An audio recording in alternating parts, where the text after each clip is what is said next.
नाज़रीन, drama serial Chaalbaaz के next आने वाले एपिसोड में आप देखेंगे कि इशल कहेगी आयशा से कि आयशा भाभी आप तो कह रही थी कि आप लोगों के यहाँ ऐसा कोई भी रिवाज नहीं है कि मैं कैसे किसी भी किस्म के तोहफे तहफ़ लिए जाएं, लेकिन जब आपके अब्बू अम्मी ने आपको तोहफा दिया तो आपने उनको मना क्यों नहीं किया। आखिर इस पर कहेगी आयशा कि तुम कौन होती हो मुझसे इस तरह के सवाल करने वाली, मैं इस घर की बड़ी बहू हूँ, इसलिए मेरा ही फैसला अटल होता है।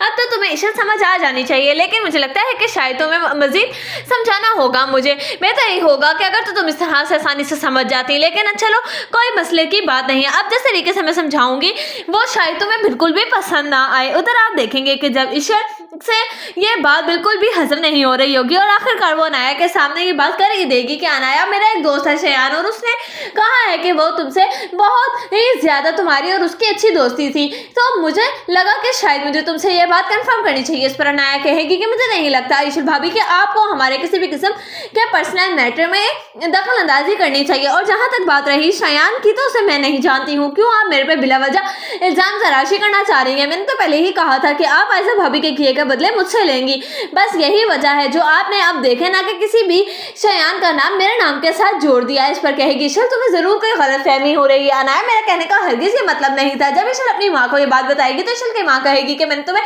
किस कदर समझाया था ना इशल के इस तरह की कोई भी बात अपने ससुराल में हरगिज भी मत करना, लेकिन तुम्हें मेरी बात ये समझ ही नहीं आई। मैंने तुमसे कितना कहा था कि वो तुम्हारा ससुराल है और ये तुम्हारा मैका। अब जो बात तुमने कह दिया अनाया से, तुम जानती हो कि जब वो अपनी बहन आयशा से कहेगी तो क्या होगा उस घर में, तो जैसे क़यामत ही टूट पड़ेगी। इस पर कहेगी इशल के अभी तो फिलहाल ऐसा कुछ भी नहीं होने वाला ना, देखें क्योंकि मैं तो आशिफ के साथ कल चली जाऊंगी, और रही बात इस सारे सिचुएशन की तो उसके बाद में बाकी देखी जाएगी।